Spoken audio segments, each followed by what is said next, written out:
آج لوگوں میں یہ بھی ایک بات ہے جی وہ اس نے وہاں کی، مدینہ پاک میں رسول اللہ رہتے تھے، خالد بن سفیان الحذلی وہ حضور کے خلاف بات کرتا تھا۔ آج لوگوں میں یہ بھی ہے جی ہم کیا کر سکتے ہیں؟ تو میرے آقا و مولا نے یہ نہیں کہا کہ وہ 400 کلومیٹر دور میرے خلاف بات کرتا ہے، میں تو مدینے میں رہتا ہوں، میری عزت پر تو کوئی نہیں۔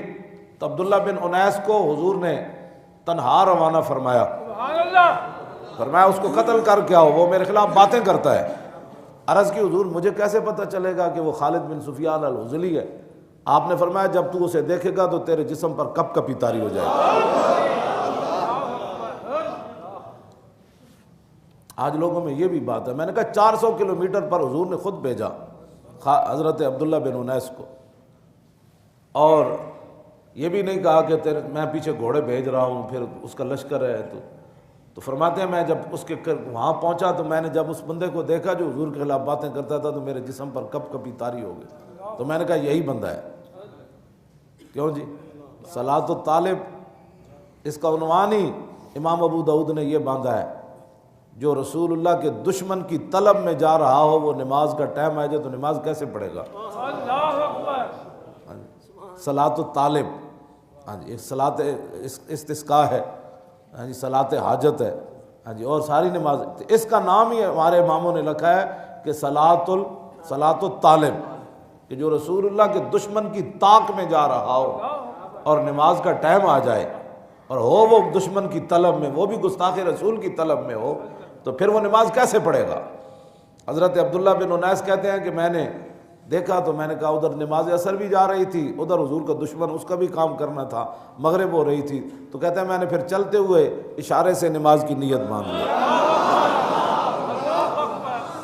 شوق تیرا اگر نہ ہو میری نماز کا امام، شوق تیرا اگر نہ ہو میری نماز کا امام، شوق تیرا اگر نہ ہو میری نماز کا امام، شوق تیرا اگر نہ ہو میری نماز کا امام۔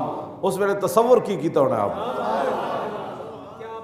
ادھر حضور کا حکم بھی، ادھر حضور کے دشمن کا خیال بھی، اور ادھر اللہ کی نماز بھی۔ کیوں جی؟ کیسی لوگوں کی نمازیں ہیں جو حضور کا درود پڑھنے سے خلل ہو جاتے ہیں۔ میں کہا عبداللہ بن انیس تسی ادھر کیوں جی نماز پڑھی؟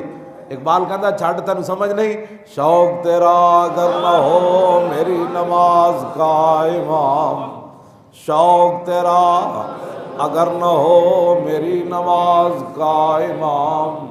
میں کہا اقبال ہے بڑے کی دسو نماز بھی پڑھی جا رہی، تنے تنہا بھی ہیں، ادھر لشکر نال بیٹھیا بندہ تے تنے تنے نماز پڑھتے پڑھتے ادھر جا رہا ہے، کہنا تیری نگاہ ناز سے دونوں مراد پا گئے، تیری نگاہ ناز سے دونوں مراد پا گئے، تیری نگاہ ناز سے دونوں مراد پا گئے، تیری نگاہ ناز سے دونوں مراد۔ عشق بھی تو عجیب ہے، یعنی چلو نماز پڑھ لیتا ہوں پھر جو ہے وہ اس کو بعد میں جا کر ملوں گا، کہا نہیں نہیں نہیں نہیں، نماز بھی ساتھ ہوگی اور حضور کا جو کام ہے وہ بھی ساتھ ساتھ ہوگا۔ تیری نگاہ ناز سے دونوں مراد پا گئے، تیری نگاہ ناز سے دونوں مراد پا گئے،